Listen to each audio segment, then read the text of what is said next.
খানখানপুরে খাজা বাবলুর উদ্যোগে ৩০০ অসহায় পরিবার পেল চাল সহায়তা। রাজবাড়ীর প্রতিনিধি সোহাগ মিয়ার ভিডিও চিত্রে থাকছে বিস্তারিত। রাজবাড়ী সদর উপজেলার খানখানপুর ইউনিয়নের ২, ৪ ও ৬ নম্বর ওয়ার্ডের ক্ষতিগ্রস্ত নির্ময়ের ৩০০টি অসহায় পরিবারের মাঝে চাল বিতরণ করা হয়েছে। জানা গেছে, সাম্প্রতিক প্রাকৃতিক দুর্যোগকালীন সময় ক্ষতিগ্রস্ত নির্ময়ের মানুষের পাশে দাঁড়াতে এই চাল বিতরণের উদ্যোগ নেন খানখানপুর ইউনিয়নের জনপ্রিয় চেয়ারম্যান পদপ্রার্থী খাজা আব্দুস সাত্তার খাজা বাবলু। শুক্রবার বিকেলে ওয়ার্ডের নির্ধারিত এলাকায় এই ত্রাণ বিতরণ কর্মসূচি সম্পন্ন হয়। এ সময় স্থানীয় সমাজের গণ্যমান্য ও সচেতন ব্যক্তিরা উপস্থিত ছিলেন।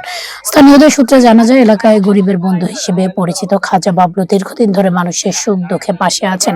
চাল বিতরণকালে উপস্থিত সাধারণ মানুষ তার এই উদ্যোগের প্রশংসা করেন। এ বিষয়ে খাজা বাবলুর সমর্থন ও সাধারণ বাসিন্দারা জানান, তিনি কেবল ভোটের সময় নয়, সবসময় সুখে দুঃখে সাধারণ মানুষের পাশে থাকেন।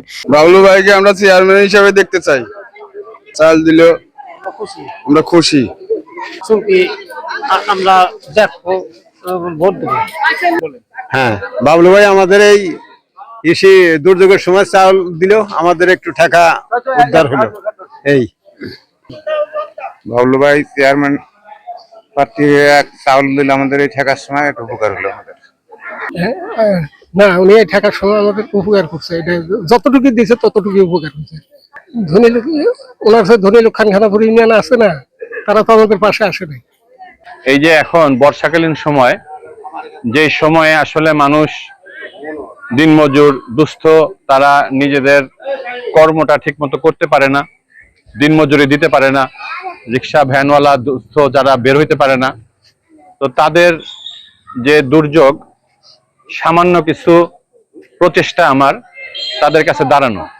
আসলে আমার এই প্রচেষ্টা দ্বারা আমি সারা এলাকার মানুষকেই আহ্বান করব যে আমি আমার সাধ্যমতো দাঁড়িয়েছি, অন্য যাদের সামর্থ্য আছে তারা যেন তাদের সামর্থ্য মতো দাঁড়ায়। তবেই এই দুর্যোগের সময়ে লম্বা বৃষ্টি, অতিবৃষ্টির কারণে মানুষের কষ্ট হচ্ছে।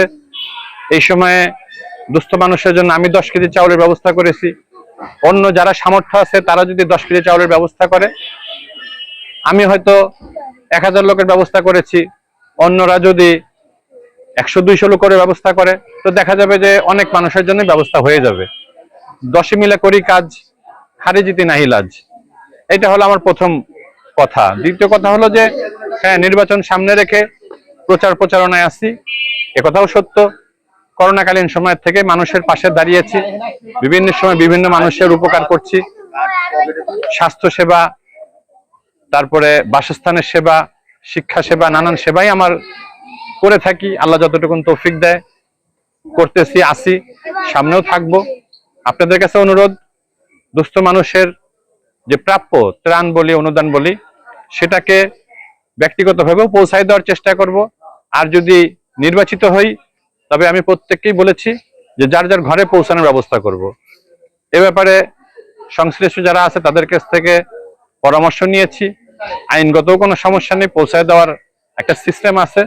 করোনাকালীন সময়ে ত্রাণ মানুষের ঘরে ঘরে পৌঁছায় দেওয়া হয়েছে। ওই একই ফর্মুলায় সারা বছর সবসময় ত্রাণ ঘরে পৌঁছায় দেওয়া যায়।